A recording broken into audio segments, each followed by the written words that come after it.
I hope you're all enjoying your afternoon so far. We've got 3 more very exciting sessions for you still left to go. We're going to start though with advertising's role in supporting Scotland's energy sector transition. So let's give a warm welcome to our speakers in no particular order. Michael Timmins, Marketing and Communications Manager at SSE, Danielle Kelly, Director of Strategy and Sales Scotland at STV, and Lisa Hayley-Jones, Policy and Government Affairs Director at the Advertising Association. Thank you. Great. It's absolutely delighted to be here with you today. And what a really fascinating subject we've got for you for the next half an hour. You'd think we'd prepared this really well, have you? But given the comments that Daniel made about the sector moving at breakneck speed and the huge benefits, I'm just really glad I've got a brilliant panellist here to talk about it. As Daniel was alluding to, Scotland is the most important and valued business sector, energy sector, and worth billions of pounds. And got my teeth in today. The renewable energy industry in Scotland is worth a whopping 5.6 billion and supports over 27,000 jobs. That's a lot of jobs. So the industry is growing, as we know, and generating 33.3 terawatt hours of electricity from renewable sources in 23. And as we know, the new Labour government, just coming up to its 100 days, has made energy transition one of its pillars and has just announced that the GB Energy will be based in Aberdeen, Scotland. We kind of guessed that, but it took them a while to announce it. At the same time, the advertising of the energy sector is under intense scrutiny. And the ASA maintains a close focus on the rules, as we know, around misleading environmental claims. So, as I said, I've got a brilliant panellist today, so welcome to Michael and Danielle. And if you'd like to introduce yourself, please. Thanks, Lisa. So I'm Michael. I'm Marketing and Communications Manager for SSE Renewables. For SSE, but I am the brand lead for the renewables part of the business. I'm Danielle Kelly. I'm Director of Strategy and Sales across Scotland for STV, working with all our clients and partners on their marketing and advertising solutions. Thank you both. Michael, if I can get you to kick off first, please. Can you tell us about the challenge you face to bring people on board with the transition? And how are you using advertising to overcome that? Yeah, sure. I think, Kenny mentioned earlier that politicians and journalists might not be the best liked people, and he certainly missed energy companies off of that list. And estate agents, we have to be fair to everybody. And estate agents, of course. People don't always trust what energy companies have to say. So that's up to us as marketeers and advertisers to change people's perceptions. There's a lot of sort of mistruths about the energy industry and the sector, and it's up to us to educate people and actually make sure that people understand what the truth is and keep telling them exactly what the truth is in the industry. We see it across all of our campaigns, whether it's renewables, whether it's our energy solutions business or transmission. There's a lot of people that don't trust what we have to say. At SSE, we're helping drive Scotland towards this net zero future, and it's really important to use advertising to share these stories, to share the projects that we're doing, and that's absolutely key, and advertising is at the core of doing that.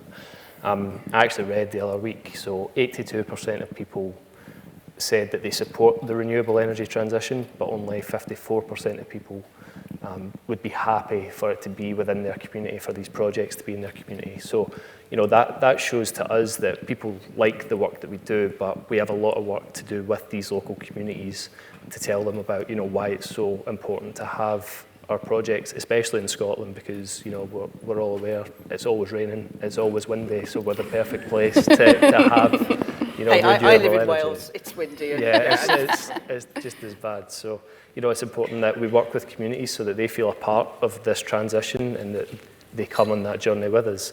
We're going to show a short ad from our partnership with STV and our transmission business, and the work that we're doing with transmission just now.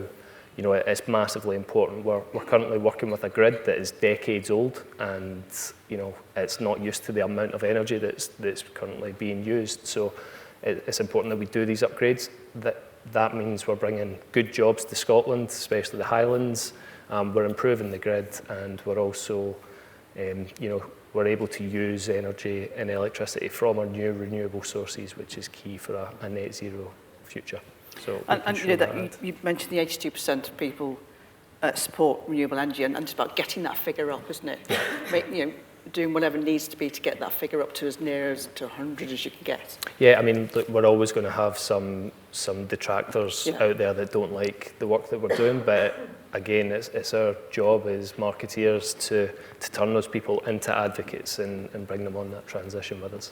And you mentioned that there was a short ad. Should we see that now, Yeah, if go that's for it. possible, please?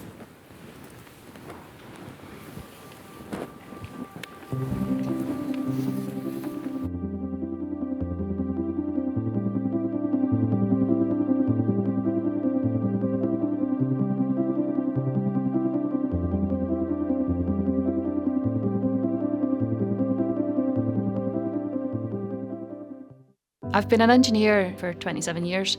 I'm looking at the plans for the future of the network. There are loads of opportunities to live and work in the Highlands in the North East. Scotland has got a lot of potential, a lot of renewable resource. The network's not designed for what we're asking of it today. We've got these large projects to build, to facilitate that generation coming into the network and the changes in demand.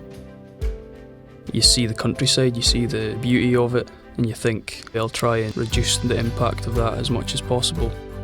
The transmission network upgrades are of benefit for future generations, not only in providing cleaner and greener energy, but also providing a legacy in the longer term. It makes me feel proud to be part of such a big project which will benefit the people in this country for years and years and years to come. SSEN Transmission. Secure power for generations.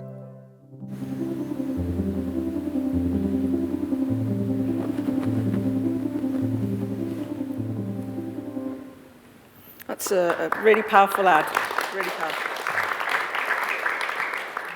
So what's the value of the partnership with a media owner like STV in tackling this challenge? Yeah, I mean, it's great to have a big partnership with STV, although I did notice a Scottish Power ad on the news the other night, so we'll have words about that. Yeah. No, you know, like working with a reliable media partner like STV allows us to reach the masses in Scotland very easily, but at the same time, a lot of our projects, they are hidden up in the furthest corners away of Scotland, and STV is a great way for us to actually target that audience, because it can be difficult to target them through digital marketing and social media because not all of our audience is on there, so STV gives us that other outlet to do that. You know, as well as that, it gives us that credibility factor. STV is a trusted source of news, so when we work with STV, all our ads, we need to go follow ASA guidance, and you know, I'm sure we've all faced some trying times trying to get messaging through with the ASA.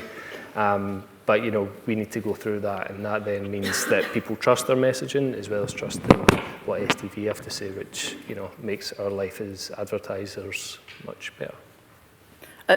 That brings me beautifully to Danielle. How receptive are Scottish people, and obviously to the STV audience, to living more sustainability? Obviously, we all need to do this. And I believe you've done some research that you can share with myself and the audience around that. Yeah. So it's something we take very seriously. We reach 3.2 million people across Scotland every month.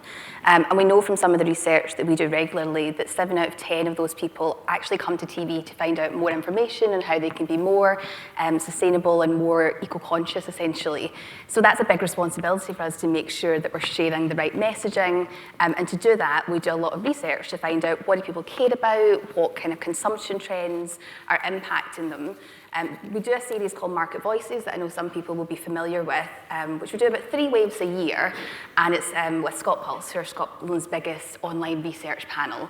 So we're able to serve different surveys, different insight pieces, everything from what people are doing with their media habits right through to their Christmas consumption trends. And we just launched one during our Sustainable Scotland Week, the week before last, round about simplifying sustainability.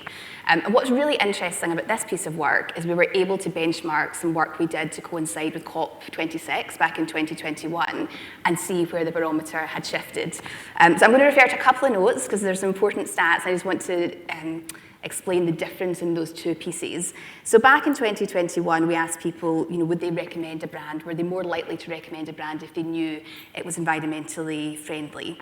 43% of people said they would. And just in the most recent research from a couple of weeks ago, that's actually jumped up to 58%. So a 15 percentage point change in a comparatively short space of time. And the reason that's an interesting thing for us to look at is we work with all kinds of businesses, from large multinationals right through to small SMEs. But if we know that's something consumers care about, we can help feed that into shaping impactful campaigns that are really going to deliver.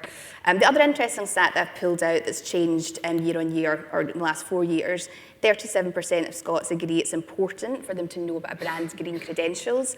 And again, we've seen that jump up to 52%. People want to know what businesses are doing to impact their environmental impact, essentially. So again, a really big step change that people are much more conscious and using their power of the pound to work with businesses, to buy products, to make their consumption decisions based on what brands are doing. And the last one, and again, this is actually a year-on-year comparator, because we asked this question last year as well as this year. It's a newer one. But what is that provenance? How important is that? Because obviously, we're here in Scotland. This is the Lead Scotland event, so I thought it was very timely. But provenance is important to people in Scotland, and that feeds into things like air miles, as well as supporting local businesses. But 69% believed last year it was important to buy from Scottish businesses and Scottish representation. We've heard a lot as well today about jobs in Scotland and how we drive that, and that's jumped up again to 72%, so up 3 percentage points in just a year. So it's very interesting that it seems to be more and more on people's radar. It's only increasing, and actually for us as an industry, that really impacts what we tell people and how you combine that into your marketing, essentially. And I think you're right, people's awareness now is much greater for a whole lot of different platforms, and actually care about it much more in the community. So I think that's a really good point to bring across, isn't it? Michael, how are you using advertising to support the transition plans? And what other audiences are you trying to reach and convince in order to accelerate the change that we're talking about? Yeah, so I've already spoke a bit about the general public, so that's one of our core audiences at SSE. As mentioned, it's important that we bring them along with us because we're working in their communities. So communities really is a core audience, and we'll target them through partnerships with STV or digital marketing, social media, or even local press. So it's really important that we educate them on the importance of the energy transition through our advertising. As well as that, we do a lot of work with the government. Unfortunately, Daniel left after his speech, so he can't hear me do my pitch to him for consent. But we'll make sure he hears. Yeah, absolutely. But it's very much a partnership. We really need to work with the government on all the work that we do, whether it's we need project consent or whether it's we need policy changes to not only benefit SSE but benefit the industry and take the industry forward. Right now, for example, we've got a renewables campaign that's doing a lot of work with Holyrood for Berwick Bank, which Berwick Bank offshore wind farm would be the world's largest offshore wind farm in development, which would really put Scotland as a global leader in renewable energy. But we're currently campaigning to the Scottish Government to get that consent decision so that we can then progress with it. So that again is a core audience, that political audience. And the last kind of one I'll say, we also speak a lot to investors and the wider supply chain, and we'll do that through the same kind of channels, but as well as using trade media and trade shows and things like that. But it's important that we use advertising to present ourselves in the best light so that people who partner with us want to work with us, because our projects are of such big a scale that we don't do any of them just by ourselves. We work with investors, we work with joint venture partners, we also work with contractors to help do the work itself. So it's really important that we focus on that core group to make sure everyone knows how important the work that we're doing is, and also so that they want to work with us on it, because it's really important. And the point that comes out through that is partnerships, isn't it? Yeah. And you can get so much further by partnerships, and that certainly true with government. And that's how you drive change as well, by that sort of partnership and agreements. Yeah. So you mentioned the campaign work at SEC and fellow companies in the energy sector. What do you need from advertising versus the competitive set? Yeah, so I mean, as I mentioned, everything that we do, it's not just a lone venture. There's a lot of need for collaboration within the industry. We need to work together to get, say, policy changes made and things like that. And it's, 10 voices is better than one. So it's important that we work with other developers. With that being said, though, we do see other developers. We all have similar claims, all wanting to have the biggest projects and being the biggest developer, and that can lead to confusion for consumers of our advertising, because if for example, we're building Dogger Bank offshore wind farm as a JV project, and that is the world's largest offshore wind farm in construction today. Ørsted, one of our competitors, another big developer, they claim that theirs is also the world's biggest offshore wind farm. So you can see that can be really confusing for consumers. And it's then, who do they then trust from that point? So it's really important that we make sure that we're always sort of banging that drum, keeping that drumbeat alive. And, at SSE, we really have an always-on approach, whether it's from our group perspective or transmission or renewables. We always have that always-on approach to make sure that we're always getting our messaging out there, keeping it front of mind for our target audience, and also making sure that people are aware of the great work that's going on. And, that approach to it, certainly, that keeps me busy a lot of the time, so it's great. Oh, absolutely. Danielle, could you share more about STV's approach to sustainability in general, and how you're engaging your teams and content partners and your commercial partners? Yeah. So at STV, we have our STV Zero Hero approach right across the company. And that's really embedded with all our colleagues, from your individual objectives through to your teams, through to how you kind of conduct your business. So our approach stems everything, as you'd expect, from recycling, energy efficiency in our buildings, through to our travel policies. But we're in a really fortunate position that we can take that further. We know we're a broad reach medium. We're in everyone's homes every night when they're watching Corrie or I'm a Celebrity or What's On Scotland with Emma and Laura. And that's a really privileged position. But what it means is we can impact the change not only with our staff, but also more broadly across the country. So we've got our Sustainable Scotland Week. So this is our second year that we've ran Sustainable Scotland Week. The first year we ran it last year, actually 72% of people said that it resulted in them making a conscious change to how they approach sustainability. So that's a massive difference that can have. And what we do is we run that across all our platforms. So on STV, so you'll see that round about the news. So if you're watching the news a couple of weeks ago, you would have seen our team in the north. We're broadcasting live from the new harbour in Aberdeen, talking about the energy transition. We're also covering it in things like Scotland Tonight, where we're focusing on coastal erosion. Laura and Emma pick it up in What's On Scotland to make sure we're looking at tangible ways people can make a change as well. But we take it a step further through our branding, our channel identity with our partners at SSE, who sponsor Sustainable Scotland Week. And that's really important because there's a lot of synergy with what we're doing. We're both speaking to communities, we're both in communities, and really listening to what people are telling us. So that synergy is so important to make that message land most effectively. We see that through the sponsorship of the Green Hub as well in SCE Player, where we curate a lot of additional content that we bring in. And there's a great piece, Jimmy Docherty, looking at what we can do to save the bees, which I know some people will be aware of, the kind of plight there. But bringing in that curated content that's interesting, that's dynamic, that's associated with a great partner is really the way that we try and affect change, not only with what we're doing in our day-to-day, but how we're projecting that more broadly across the country. Your Green Hub sounds really interesting. Can you just explain a bit more about that? Yeah. So on SCE Player, we've got various sources of content. So you can see everything there, from all the soaps, there's the drama box sets like Joan. But what we also do is curate content from other places and bring it into sort of thematically linked material that's relevant and interesting to our audiences. And what that lets us do is really bring in different types of content that appeal to different people, but also working with partners. So you've seen the fantastic advertorial that SSE did about the engineers, and hearing those stories about Scottish people in Scotland, we know that really resonates with people here. We do lots of other research. If anybody is interested in that kind of provenance and, Scots speaking to Scots, we do have a separate Market Voices on that, so give me a shout if you want to look at that.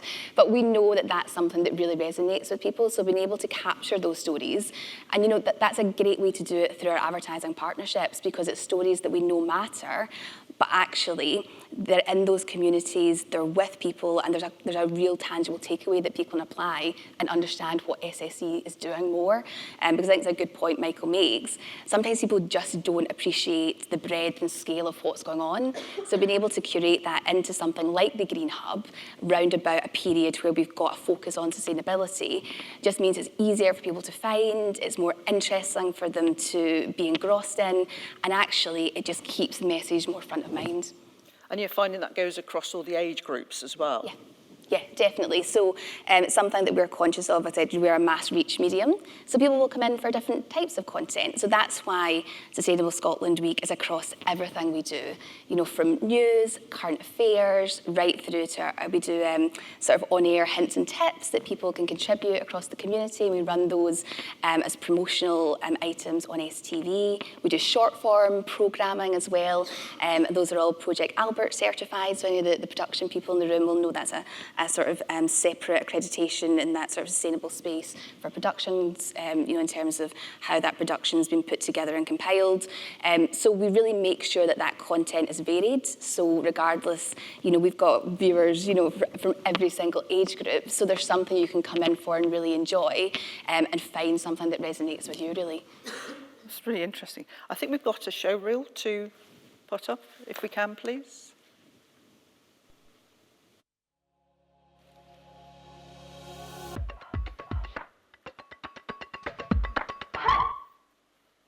Action. There's plenty to come in the programme.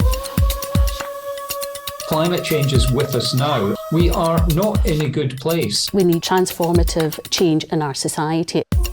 We're talking about the potential of a town being flooded by the sea. Puffins found here in the Firth of Forth are at risk of global extinction. This week on STV, we are all about sustainability. If we don't attempt to change our relationship with our environment, this is what it's going to look like. Can we recycle our way out of the environmental crisis? Can we be convinced to break the driving habit? His message was very simple. We all have to reduce our emissions. This Sustainable Scotland Week on STV. Here's what's still ahead before Emmerdale.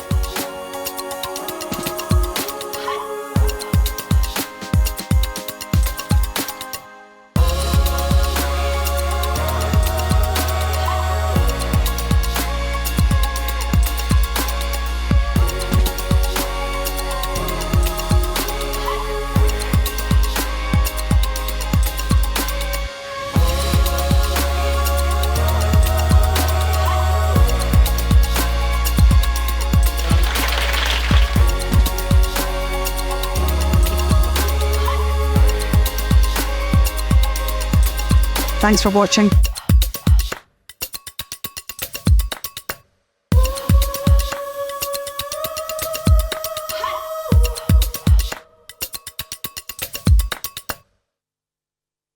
That's great. So how are you going to improve on that for next year?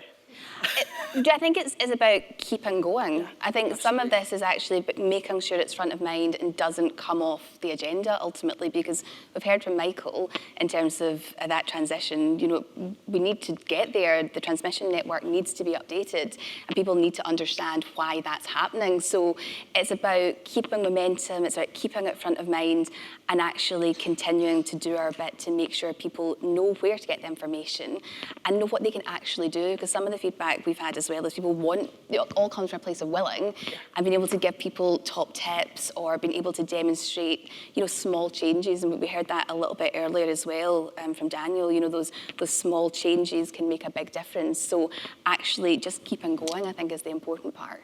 And that's the issue, isn't it? It's just about small changes that everybody can make. Yeah. And then if you help people make those decisions quickly, because everybody's got busy lives, looking after various things. So, you know, it's about helping people sort of direct them in that change as well, isn't it? Absolutely.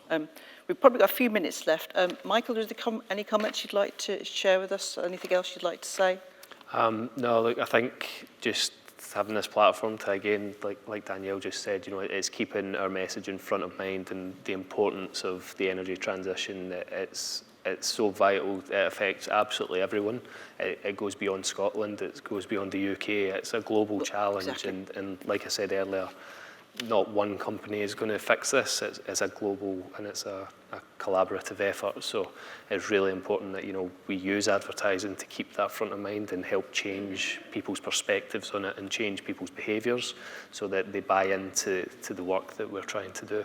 And it's that whole point about everybody working together. Yeah. You know, this is a global issue. It's not just about Scotland, England, Wales. It's a big global issue, and the more we can work together, the more we can achieve. Exactly.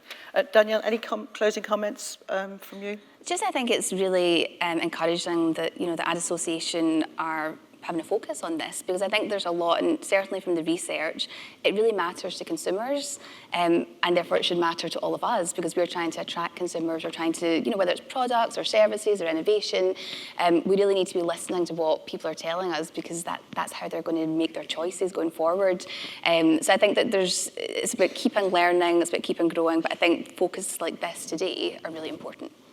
That's great. Thank you very much. Please, if you put your hands together for a great panel. Thank you very much, Michael and Danielle. Thanks very much.